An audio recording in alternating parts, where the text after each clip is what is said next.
In this video, we're going to talk about one of the basic skills you must have in daily life, and that is how to check your tire's air pressure. Bum, bum, bum. It's easy. You can do it. It'll save you money and make you safer. If you look inside your driver's door, there's going to be a sticker that tells you the recommended tire pressure from the car company. On my car, the front is 33 psi and the rear is 32 psi. That's when it's cold, because tires do expand. So this is the tire pressure that the company thinks is best for your comfort. Now, if you look on your actual tire, it will tell you the max psi. In this case, it's 44 psi, which means pounds per square inch. That is substantially higher. Kind of hard to see, but it should be printed right on the side of your tire, okay?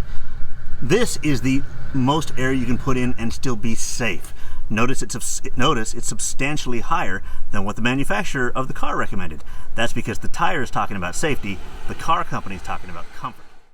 Now, most gas stations have an air and a water pump.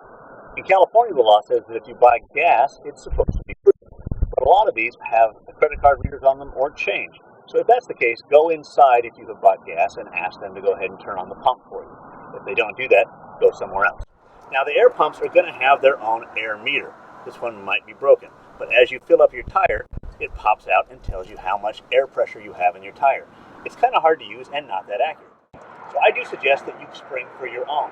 You can get a basic air meter for about $2 to $5 and it'll last you forever, a lot easier to use. You got to make sure you take off your valve cap. The valve cap doesn't keep the air in, it just keeps the nozzle from being accidentally hit. So what you're going to do is you're going to put the nozzle right on the valve stem and then you're going to hit the button. It doesn't make a lot of sound. You shouldn't hear a lot of air leaking out. It should be pretty solid. Now you see here it says I have 40 pounds of PSI. I don't know if I trust that, so I'm going to use my air gauge. It says I have 45 pounds. That's a little more than I want. So I'm going to go ahead and take the bump on the back of the air gauge and push it in here.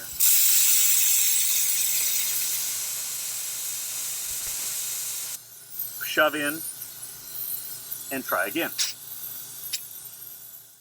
Now I'm at about 42 psi. That's pretty good. As you saw earlier, my car says 33 psi. With gas prices being so high, I'm driving around at closer to 42. Quite honestly, I can't tell the difference, and I'm saving about 20% on my gas.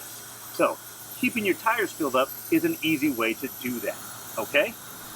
You want to keep your tires filled up because it makes you get better gas mileage. It also makes you much safer on the road.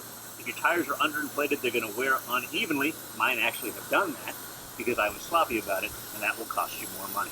So an easy thing you can do to keep your car running well is check your tires. Spring for your own gauge, keep it in your car, keep your tires functioning their best.